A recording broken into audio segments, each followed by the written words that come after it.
Hi, I'm Devin. And I'm Tanner. We're fourth-year pharmacy students at the University of Texas at Austin. And this is What You Need to Know. What you need to know, what you need to know about Metformin. Metformin is one medication used for type 2 diabetics that all experts can agree on. Unless it's contraindicated, it should be used as first-line therapy. It primarily works by inhibiting gluconeogenesis in the liver, but that's not all it does.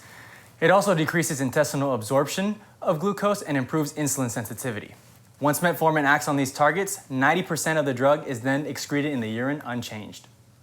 In general, metformin is a highly effective drug when treating diabetes with it. This is because we can see an A1C decrease of about 1.5 to 2%. However, studies have shown that the higher the A1C is at baseline, the more effective metformin is and the more drastic the decrease in A1C. For example, if a patient comes in with an A1C at baseline of 10, we can expect to see a bigger decrease in their A1C when compared to a patient that comes in with one at a value of about 8.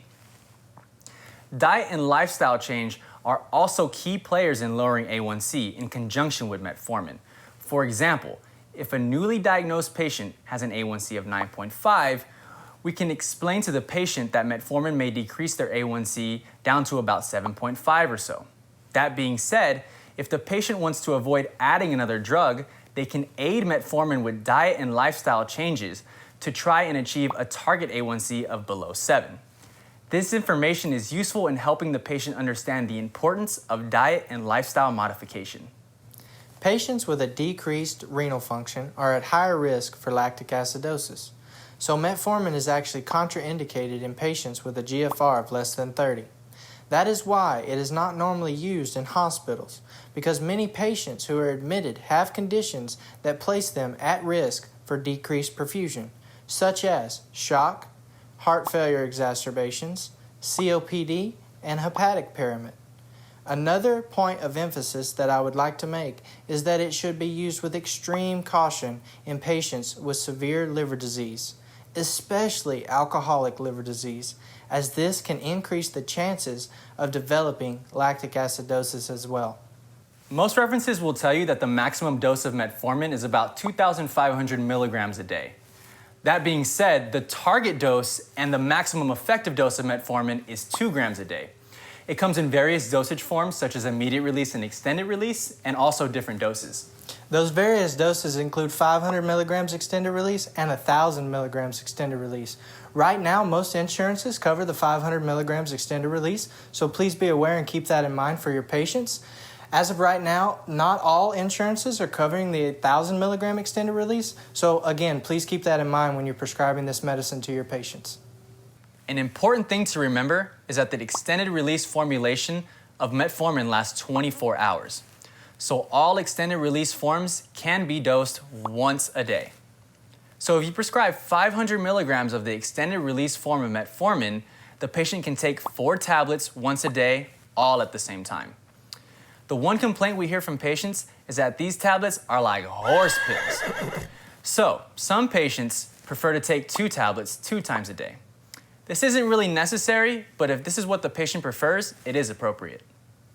To minimize side effects, a titration schedule is usually recommended when starting metformin. If the patient is willing to take 4 tablets at the same time, I counsel the patient to start with 1 tablet once a day for week 1, then 2 tablets once a day for week 2, followed by 3 tablets once a day for week 3, and finally 4 tablets once a day thereafter. If, of course, the patient prefers to take 2 tablets twice a day, then I start with 1 tablet once a day for 1 week, then followed by 1 tablet 2 times a day for week 2, and on week 3, I use 2 tablets in the morning with 1 tablet in the evening, and finally, on week 4, 2 tablets in the morning and 2 tablets in the evening thereafter. Just to summarize, think of it as titrating 1 tablet per week until the target dose is reached. If the patient's GFR is greater than 60, you're given the green light and should be able to put the pedal to the metal and give the full 2-gram dose as recommended. So if the GFR decreases between 45 and 60, the full dose of 2 grams daily is still appropriate, but it's recommended that we monitor renal function a little bit more often. The recommendations are a little different when the GFR falls between 30 and 44. We consider this a blinking yellow light, and we should proceed with caution. Now, if the patient's GFR is less than 45 and the patient has never been on metformin, then it shouldn't be started in the first place. However, if the patient is already on metformin and their GFR falls between 30 and 45, the dose of metformin should be halved, or 1 gram per day. If the GFR falls below 30, metformin should not be used. This is a red light or a hard stop. If the GFR decreases to below 30 while the patient is already on metformin, it should be discontinued. One important thing I'd like to mention is that there is a black box warning for lactic acidosis with metformin. It is rare, but if it happens, there is a 50% mortality rate. As mentioned before, it should not be used in patients with decreased perfusion or hypoxia. The most common side effect of metformin is diarrhea. Micromedics tells us that about 50% of people who take the immediate release formulation will experience diarrhea. Compared to that, just 10% of individuals will experience diarrhea when taking the extended release form. So, if me and Tanner were both taking immediate release metformin, the odds are that one of us would develop diarrhea. I gotta go. And it is for this reason that we recommend to all of our patients to be on extended release formulations. You okay, Devin? I'm all right. One last counseling point about extended release metformin. It slowly releases medication from the tablets, and about half of the patients you are prescribing metformin to will experience a ghost tablet or a plastic shell in their stool. This sometimes alarms the patients because they think that the medications are not working. This is an opportunity to counsel patients that the medication is working and that this is just a normal experience. Besides diarrhea and stomach upset, another side effect of metformin is B12 deficiency. This is a result of metformin altering the absorption of B12. It happens in about 30 to 40% of patients using metformin for a duration of 3 to 4 years. This is important to note because B12 deficiency can lead to neuropathy, which is already a complication of uncontrolled diabetes. Unfortunately, neuropathy is difficult to treat, and the medications available are not very effective and not well tolerated. The American Diabetes Association guidelines recommend that we monitor B12 levels occasionally, although they do not give specifics on how often. They also do not provide any recommendations on how to prevent or treat B12 deficiency.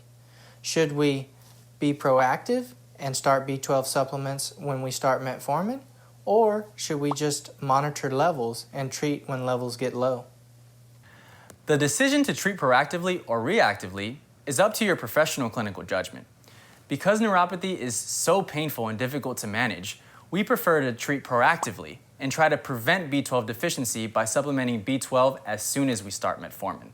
Also, because B12 supplements are water-soluble vitamins, they're relatively safe. On the other hand, waiting to treat until B12 levels start trending low is also appropriate. This will minimize pill burden and cost for the patient. The main thing to remember, though, is that B12 deficiency can occur with metformin use, and monitoring B12 levels is important. So let's cover some highlights. Number 1, metformin is first-line treatment for type 2 diabetes unless it's contraindicated. Number 2, it's highly effective, meaning an A1C reduction of up to 2%. And number 3, it is contraindicated in patients who have a GFR of less than 30. Number 4, there's a black box warning for lactic acidosis. And number 5, always, as with other medications, you want to counsel your patient on the side effects, and with metformin, include ghost tablets. Thank you for watching. Until next time. This is What You Need to Know. What you need